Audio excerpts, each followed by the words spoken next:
Kami dari kelompok 7 akan menjelaskan mengenai perkembangan retorika modern.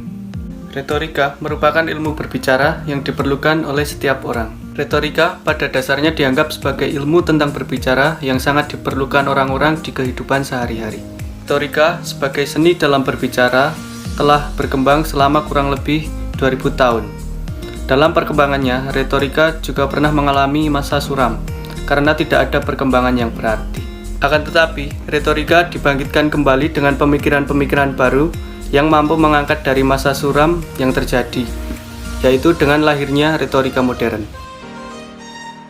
Kala itu retorika sempat meredup.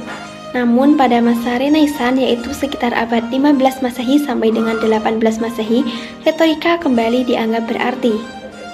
Dan Bateramus, seorang pemikir Renaissance, berhasil menarik kembali minat orang-orang terhadap retorika. Ia mempopulerkan gagasan Agricola yang selanjutnya melahirkan aliran retorika Ramisme. Dari zaman Renaissance itulah yang selanjutnya melahirkan retorika modern, yang mana dalam pertumbuhannya tidak lepas dari negara maju seperti Perancis, Inggris, dan Amerika Serikat.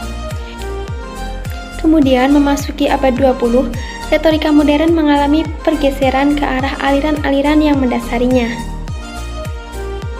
Retorika modern dibagi menjadi 3 aliran, yaitu 1. Aliran epistemologi. Aliran epistemologi merupakan aliran pertama pada masa retorika modern yang menekankan pada proses psikologi.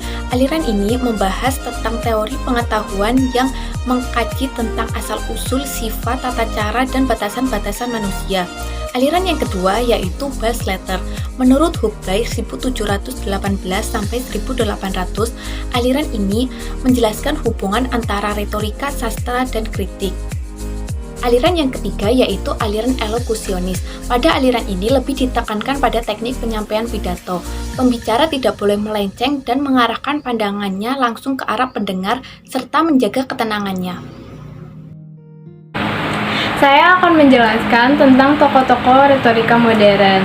Yang pertama ada James Winans. James Winans merupakan perintis psikologi modern dalam pidato-pidato yang disampaikannya.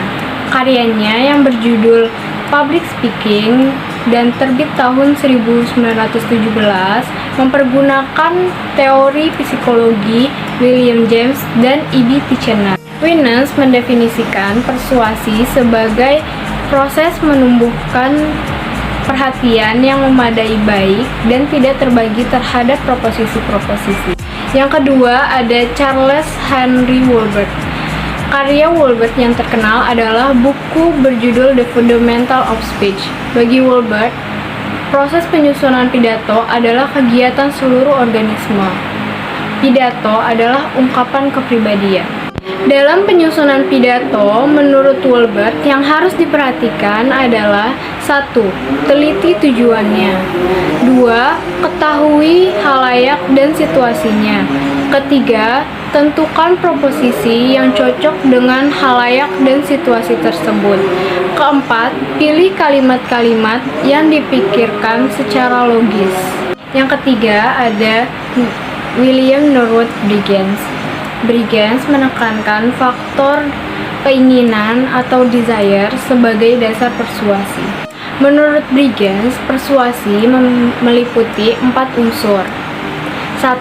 Rebut perhatian pendengar.